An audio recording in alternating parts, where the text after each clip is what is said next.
영국의 탕하에서 진짜 왕이 돼가는 과정을 연기해야만 했고 어려운 연기라고 말씀하셨는데요.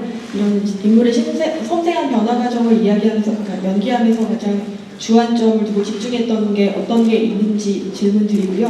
그다음에 두 번째 질문은 감독님이나 같이 갖고 온 스님 조엘 에저턴에서 말씀해 주셔도 괜찮은데요. 15세기의 어떤 유럽의 전쟁상을 신화적이나 이미지로 그리지 않고 굉장히 좀 리얼리티를 살린 부분이 인상적이었거든요.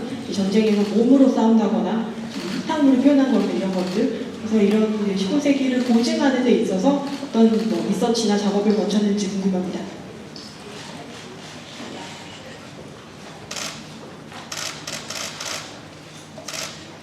I don't know if there was a main thing that I was trying to keep in mind in the performance, but one of the things that attracted me deeply about the role is independent of any sort of royal allegory, independent of the fact that Al is a prince at the beginning of the movie and is a king by the end. I felt it was a universally relatable circumstance for people in their youth, where your environment, your situation is pressurizing, and you don't know how to deal with it. You don't have the skill set mentally, socially, to be able to deal with the circumstance that's been thrown at you. And that, through the lens of the 15th century, through the lens of the great Shakespeare works, I thought, oh, this is a great opportunity I want to jump at. And as far as something else keeping in mind, just try to stay as close as possible to David.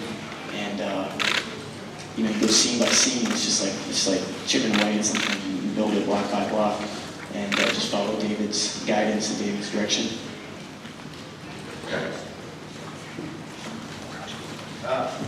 The Battle of Agincourt. There's something really interesting about the battle, and I'm talking about it from someone that sat with David. We planned out the screenplay, and when we're talking specifically about the battle, did a lot of research about accounts of how the battle went down. Obviously, there's a certain amount of artistic license we took with the whole film in terms of story and characters and who was doing what, but the mechanics of the battle and the timing of certain elements, the topography of the landscape was very important to us in terms of, we shot that 2 or 3 hours north of Budapest in a field that, I think when David went on a scout, it was like finally had found a place that suited the description of Agincourt, that the English had the high ground, that the English had the disadvantage in the low ground, that it was flanked on either side by this pine forest, which the landscape became a big part of the battle, and no one had ever really, historically no one had really ever won battles with the downslope disadvantage. The mud was very important. To know that the majority of men that died at Agincourt, it wasn't through blunt force trauma and being pierced by swords, but by being crushed by horses and drowning in the mud. So there's a lot of that battle. I think the majority of that battle is an attempt of trying to not just depict the battle mechanics, but also the feeling of claustrophobia and panic and confusion, and now talking about an actor within that battle, that felt very real to me, and I think that one of the great things about the movie is that battle and the confusion within it, the chaos, and focusing on that more than the insurmountable task that the English had, not overly focusing on it, that they had dwindling numbers compared to the French. But yeah, so there in the battle and across the board, there was a real thorough sense of research about design, landscape, costume, etiquette, hairstyles. I know there's been a lot of talk about hairstyles. David, does that answer the question? Sorry, I wasn't listening. No, that was pretty comprehensive. 예, 그러면 좀 먼저 선수됐습니다. 저의 에저턴이 질문을 드렸습니다. 브레이크 넷플릭스 영화 두 번째 출연하게 되었는데 영화를 보고 있으니까 브레이크 히트를 이른거하는 전투 장면이 굉장히 인상적이었거든요. 이런 거에 작은 이제 넷플릭스 모니터로 보면 좀 아깝다는 생각이 드는데 넷플릭스 전문 배우로서 그 점에 대해서 어떻게 생각하는지 좀 말씀 부탁드리겠습니다.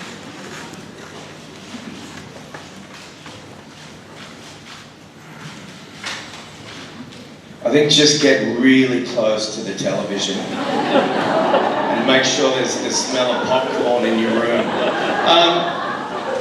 Look, it's a really good question, and you know, I think the world is changing. I remember when I was young hearing my parents and their friends talking about how terrible it was that the drive-in cinema was probably going to get shut down.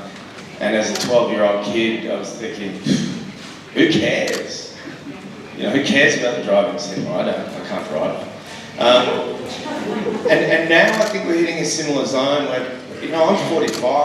I desperately would mourn the loss of going to the cinema. And yet we have this other thing going on, which is streaming. And there's such a, if I were to draw a line down the middle of the page and write pros and cons, there are so many pros and there are so many cons. I recently got sort of misquoted talking about my film Boy Erased and that I lamented that it should have been on a streaming platform, which was inaccurate. I was very happy with the choice I made. I had only lamented on the fact that sometimes there are people that need to see a film that can't get to a cinema that's close to them, that's, you know, it's too far away. Of course, streaming brings that movie right to you. I think it's also important that, you know, to mention that David's approach to cinema, you know, we had Adam Arkapour shooting the film. You know, filmmakers can't approach a film and just think, well, it's on a small screen, so we won't worry about the aesthetic. We won't worry about the beautiful imagery. We won't worry about design so much because everything's like compressed. You know, you still treat it like it's a passion, that it has a chance to live on the big screen. And, you know, one interesting thing that someone said to me once recently was like, how many of your favourite films did you ever see on the big screen? A movie will transport you no matter how you watch it. As long as you have good sound and a decent enough image, a great story will just drag you in. I still want to go to the cinema, you know, but I also see some of my favourite films on the small screen. And I'm very happy to work for Netflix, but I also want to keep working with the studios, and I really hope that cinema doesn't diminish or die. It seems like the cinemas are being filled by just, majority of them are big Marvel movies. Really happy about the debate that's happening around The Irishman, because that's the kind of movie you go, that should be like on a big screen. King should be on a big screen, and we can have our cake and eat it too, if you guys obviously may or may not know that expression. That you can have the best of both worlds. Can I add one thing to that? Just because I've just have been thinking this recently, and you know, it feels important to say because we are here at Busan, that I have a feeling also that film festivals are going to become more important than they've ever been. You know, we don't know what's happening with theatres, streaming, there's a lot of, everything is in a state of transition. But I think the one thing that is true is that any new piece of screen content wants to have that sense of public event when it launches into the world. And that's what film festivals have always been. I think they are going to become even more important in that sense in the coming years. 예, 그 질문들이 많은데 저도 질문이 하나 있는데 저 하나만 하고 바로 도와드리겠습니다. 이거 너무 많아가지고 저까지 순서가 안 날 것 같아서 그 오늘 그 플랜 B에서 프로듀서 그 대표분 두 분이 오셨는데 특별히 저희 아시아 그 영화인들을 위해서 특강도 준비를 하셨습니다. 그 사실 이제 플랜 B라고 하면 워낙 그 큰 제작사고 그리고 그 그 굉장히 그 큰 규모의 영화도 만들지만 그 문라이트 같은 그런 독립 영화, 예술 영화도 굉장히 많이 만드신 걸로 알고 있는데 혹시 더 킹은 플랜 B 입장에서 어떤 의미를 좀 가지고 있는지 좀 궁금합니다. 그 디디 가르나 씨나 제레미 클라이너 씨 아무나 좀 답변 좀 부탁드리겠습니다.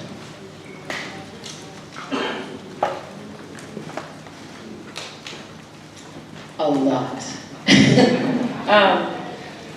We do what we do because of narrative and because of filmmakers, and because of artists and actors. And we've worked with David before, and we really treasured the experience and would do anything to keep doing it. And we've worked with Timmy before, and we would do anything to keep doing that. And we're working with Joel and something else now, and we would do anything to keep working with him. It's I think the movie's also eerily prescient about our moment in time, and I care about that. I care about stories that ask about our complicity in the world around us. And but mostly it's I guess constellation building, family building, and that's that feels like a privilege. I would just add, we try and take on stories that we believe in and stories that might be a little bit perhaps difficult, like they don't quite fit one category. This film is obviously a period epic, but it's also, as Dee alluded to, eerily modern with two of the great actors working in our moment and about a lot of modern issues.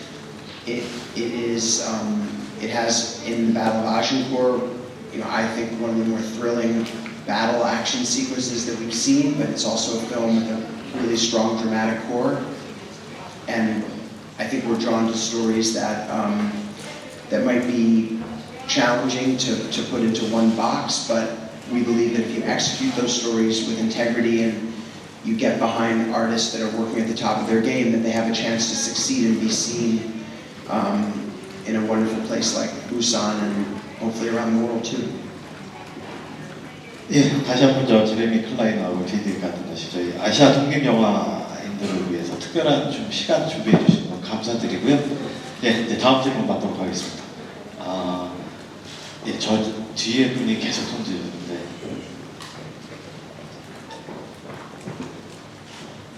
저는 한국일보의 김표양 기자라고 합니다. 우선 티모시 샬라메 씨께 여쭤보고 싶은데 그 극중의 왕자가 왕으로 성장해가는 과정이 티모시 씨 개인의 그 배우로서의 성장 과정과도 좀 겹쳐지게 좀 느껴지더라고요. 이렇게 고군분투하면서 좀 진정한 왕으로, 진정한 배우로 성장하는 과정이 겹쳐지는데 혹시 연기를 하면서 그 배역에 가장 깊이 공감했던 지점이 어디 있는지 그게 듣고 싶고요. 또 조엘 씨께는 그 각본도 직접 쓰셨는데 그 헨리 5세를 글로 쓰시면서 혹시 티모시 씨를 상상하면서 좀 쓰시진 않았는지 또 궁금하고 또 함께 연기하시면서 어떤 점이 호흡이 좋았는지 듣고 싶습니다.